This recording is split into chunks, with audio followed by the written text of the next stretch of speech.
स्वातत सवितुर्वरेण्यं भर्गो देवस्य धीमहि धियो यो न प्रचोदयात्। ओम नमो भगवते वासुदेवाय। मित्रों, मैं रामोद पांडे शास्त्री आज कुमारी वैष्णवी चैनल से आप लोगों के समक्ष श्रीमद् देवी भागवत महापुराण के षष्ठ स्कंद से 10वां अध्याय प्रस्तुत करने जा रहा हूँ। प्रस्तुत अध्याय में कर्म की गहन गति का पूर्ण वर्णन करते हुए इस संबंध में भगवान श्री कृष्ण और अर्जुन का उदाहरण प्रस्तुत किया गया है। जन्मेजय उवाच कथितं चरितं ब्रह्म चक्रस्य अद्भुत कर्मणा स्थान भ्रंश तथा दुख प्राप्ति उक्ता विशेषतः। जन्मेजय जी बोलते हैं, हे ब्रह्मन, अपने अद्भुत कर्म करने वाले इंद्र का आख्यान कहा, जिसमें उसके परिचित होते और दुख प्राप्त करने का विशेष रूप से वर्णन किया गया है, तथा जिसमें देवताओं की भी अधीश्वरी देवी भगवती की महिमा विस्तार से वर्णित हुई है। मुझे महान संदेह है कि महान तपस्वी इंद्र को देवाधिपति का पद प्राप्त होने पर भी दारुण दुख प्राप्त हुआ। 100 यज्ञ करके उन्होंने अति श्रेष्ठ स्थान प्राप्त किया और देवताओं के स्वामी का पद प्राप्त करके भी वे अपने स्थान से कैसे च्युत हो गए। हे दयानिधे, इस सब का कारण सम्यक रूप से बताइए।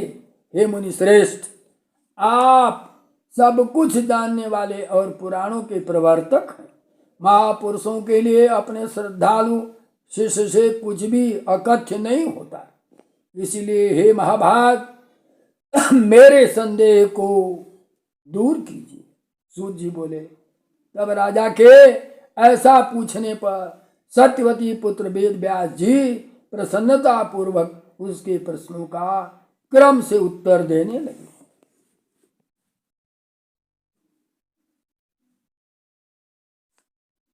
व्यासोवाच निबोधन प्रतरेष्ठ कारणं परमाद्भुतं कर्मणस्तु त्रिधा प्रोक्ता गतिस्तत्त्वविदां परयेः सांचित्यं वर्तमानस्य प्रारब्धम इति भेदतः। व्यास जी कहते हैं, हे श्रेष्ठ राजा सुनो, श्रेष्ठ तत्व ज्ञानियों के ने संचित, वर्तमान और प्रारब्ध के भेद से कर्म को 3 गतियां बताई। पहला है संचित, दूसरा है वर्तमान, तीसरा है प्रारब्ध कर्म। अनेक जन्मों का संचित प्राप्त न कर्म संचित कर्म कहा जाता है। फिर वे कर्म भी सात्विकी, राजस और तामस 3 प्रकार के होते हैं। हे राजन, बहुत समय से संचित शुभ या अशुभ कर्म पुण्य या पाप के रूप में अवश्य भोगने पड़ते हैं। जीवों के प्रत्येक जन्म के संचित कर्म बिना भोग किए करोड़ों कल्पों में भी नहीं नष्ट होते। जो कर्म किया जा रहा है उसे वर्तमान कहा जाता है। जीव देह प्राप्त कर शुभ तथा अशुभ कार्य में प्रवृत्त होता है। संचित कर्मों के कारण देह प्राप्त होने पर काल जीव को पुनः कर्म के लिए प्रेरित करता है। क्रियामाणं च यत्कर्मं वर्तमानं च तद उच्यते। देहं प्राप्यं शुभं वापि यः शुभं वा समाचरेत्। संचितानां पुनर्मध्या समाहृत्य क्रियान् किल देहारंभे च समये काले प्रेरयतीव तत्। प्रारब्धं कर्म विज्ञेयं भोगात् तस्य क्षय स्मृतः। प्राणिभिः खलु भोक्तव्यं प्रारब्धं नात्र संशयः। प्रारब्ध कर्म उसे जानना चाहिए जिसका भोग से क्षय हो जाता है। प्राणियों को यहाँ प्रारब्ध कर्म अवश्य भोगना पड़ता है, इसमें संदेह नहीं है।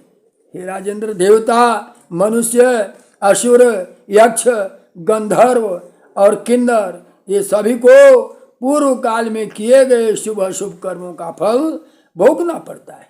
यह निश्चित है। हे महाराज, सच के देह धारण का सबके देह धारण का कारण उनका कर्म ही होता है। कर्म के समाप्त हो जाने पर प्राणियों का जन्म लेना भी समाप्त हो जाता है, इसमें संदेह नहीं है। हे राजन, ब्रह्मा, विष्णु, रुद्र, इंद्र आदि देवता, दानव, यक्ष और गंधर्व ये सभी कर्म के वशीभूत हैं। अन्यथा जीव के सुख दुख में भोग का जो कारण रूप देह संबंध है वह कैसे होता है। इसलिए किसी काल विपाक के योग से यथा समय अनेक जन्मों में किए हुए संचित कर्मों का प्रभाव प्रकट हो जाता है। उसी प्रारब्ध कर्म के वश में होकर ही मनुष्य पुण्य या पाप करता है। उसी प्रकार देवता आदि भी करते हैं। हे राजन, भगवान विष्णु के अंश से धर्मपुत्र नर और नारायण ही कृष्ण और अर्जुन के रूप में प्रकट हुए। मुनियों द्वारा इन पौराणिक आख्यान का विवेचन किया गया है। पापम करोति मनुष्य तथा देवादयो अपि वा तथा नारायणो राजन नरस्य धर्म जाउभौ जातो कृष्णार्जुनम काम मनसो नारायणस्य तौ पुराणम पीठिकेयम वै मुनिभिः परिकीर्तितः देवांशं च तु विज्ञेयो यो भवेत् द्विभवाधिकं नानृषेः कुरुते काव्यं नारुद्रो रुद्रम अर्चते। हे राजन, भगवान विष्णु के अंश से धर्मपुत्र नर और नारायण ही कृष्ण और अर्जुन के रूप में प्रकट हुए। मुनियों के द्वारा इस पौराणिक आख्यान का विवेचन किया गया है। जो अधिक वैभवशाली होता है उसे देवांश जानना चाहिए। जो ऋषि नहीं है वह काव्य की रचना नहीं कर सकता, अर्थात ऋषि ही काव्य की रचना करते हैं। जो रुद्र नहीं है वह रुद्र की अर्चना नहीं कर सकता। जिसमें देवांश नहीं है वह निदान नहीं कर सकता, और जिसमें विष्णु का अंश नहीं है वो राजा नहीं हो सकता। हे राजन, विष्णु, इंद्र, अग्नि, यम और कुबेर से प्रभुत्व, प्रभाव, कोप और पराक्रम प्राप्त करके ही निश्चित रूप से यह शरीर बनता है। ना देवांशो ददाति अन्नम ना विष्णु पृथ्वीपतिम इंद्राद अग्नेय यम विष्णु धनदा इति भूपते प्रभुत्वं च प्रभावं च कोपं चैव पराक्रमम् आदाय क्रियते नूनं शरीरम इति निश्चयः। कश्चित् बल आलोके भाग्यवान अथ भोग्यवान है विद्यावान दानवान अपि स देवांश प्रपठ्यते। जो अधिक वैभवशाली होता है उसे देवांश जानना चाहिए। जो ऋषि नहीं है वो काव्य की रचना नहीं कर सकता है। जो रुद्र नहीं है वह रुद्र की अर्चना नहीं कर सकता।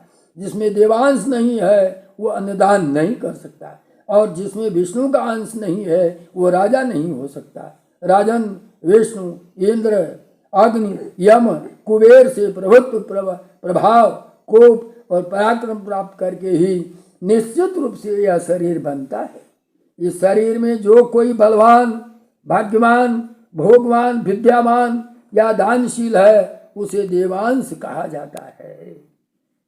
कश्चित् बलवान लोके भाग्यवान अथ भोगवान, अर्थात भाग्यवान और बलवान और भोगवान तथा विद्यावान और दानशील जो होते हैं वो वास्तव में देव के अंश होते हैं। हे राजन, उसी प्रकार मैंने पांडवों को भी देवांश बताया था। वासुदेव श्री कृष्ण जो नारायण के अंश और उन्हीं के समान कांति युक्त थे। प्राणियों का शरीर सुख दुख का भाजन होता है। शरीरधारी सुख दुख प्राप्त करता रहता है। कोई भी प्राणी स्वतंत्र नहीं है। बल्कि सदैव देव के अधीन रहता है। वह विवश होकर जन्म मरण सुख तथा दुख को प्राप्त करता है। दैववश ही पांडव बन गए और पुनः उन्होंने अपना राज्य प्राप्त किया। तत्पश्चात उन्होंने अपने बाहुबल से राजसु नामक उत्तम यज्ञ किया और बाद में अत्यंत दुखदायक वनवास उन्हें पुनः प्राप्त हुआ। वहाँ अर्जुन ने अजितेंद्रिय पुरुषों के लिए दुष्कर तपस्या की, तब संतुष्ट होकर देवताओं ने उन्हें कल्याणकारी वरदान दिया। उस वनवास और नरावतार में किया गया पुण्य कहाँ गया? नरावतार में उन्होंने बदरिका आश्रम में उग्र तपस्या की थी, परंतु अर्जुन के रूप में उन्हें उस तपस्या का फल नहीं मिला। अर्थात वर्तमान जन्म में जो आप कर्म करते हैं उस कर्म का फल आपको आने वाले भविष्य में उस फल को आप भोगते हैं। वासुदेव श्री कृष्ण भी अत्यंत संकटमय कारागार में उत्पन्न हुए और वसुदेव के द्वारा गोकुल में नंद गोप के घर ले जाए गए। हे भरत, वे वहाँ 11 वर्ष तक रहे और पुनः मथुरा जाकर उन्होंने बलपूर्वक उग्रसेन के पुत्र कंस का वध कर दिया। तदंतर उग्रसेन को मथुरापुरी का राजा नियुक्त किया। पुनः वे मलेच्छराज काल यवन के भय से द्वारका चले गए। श्री कृष्ण ने यह सब महान पराक्रम दैव के अधीन होकर ही किया। ये जनार्दन श्री कृष्ण द्वारिका में अनेक कार्य करके और प्रभास क्षेत्र में देह का परित्याग कर अपने कुटुंब सहित स्वर्ग चले गए। विप्रशाप के कारण समस्त यादव गण पुत्रों और पौत्रों, मित्रों और भाइयों और बहनों सहित प्रभास क्षेत्र में नष्ट। और वासुदेव श्री कृष्ण भी व्याध बहेलिये के बाण से उनका निधन हो गया। हे राजन, इस प्रकार मनुष्य अपने किए हुए कर्म के अनुसार ही सुख और दुख, अच्छा और बुरा भोगता है। जो कुछ भी वह कर रहा है अपने पूर्व जन्म के किए हुए कृत्य का ही सुपरिणाम एवं दुष्परिणाम है। इसलिए वर्तमान का जो कार्य है वह भविष्य में काम आएगा और भविष्य और भूत का जो कार्य है भूत का वह निश्चित रूप से प्रारब्ध के रूप में व्यक्ति इस जीवन में भोगता है और उसको भोग करके समाप्त करता है। अगर वह भोग नहीं पाया है तो जन्म जन्मांतर के उसे भोगना पड़ेगा। जैसा कि आपको एक उदाहरण मैं अवश्य दूंगा। भीष्म पितामह अपने किए गए 20वें जन्म के कुकृत्य का भोग दंड बाण सैया पर सो करके प्राप्त कर रहे थे। तो इस प्रकार हर व्यक्ति को अपने किए हुए दुष्कृत्यों सत्कृत्यों का निश्चित रूप से भोग, सुभोग या दुर्भोग प्राप्त होता है। जय माँ जगदम्बे, जय माँ भारत। इति श्रीमद्देवी भागवते महापुराणे अष्टादशसहस्रस्यां संहितायां षष्ठम स्कंधे कर्मणा गहन गति वर्णन नाम 10वां अध्याय है। यह अध्याय कर्म के गहन अध्ययन का वर्णन है। इस प्रकार मनुष्य को अपने कर्म पर वास्तव में अपने कर्म को ही प्रधान मान करके किसी को डरना नहीं चाहिए। डरो तो अपने कर्म से, कहीं मुझे ऐसा कर्म नहीं न हम कर रहे हैं जो मेरे लिए भविष्य में दुख का कारण बनेगा। जय माँ जगदम्बे।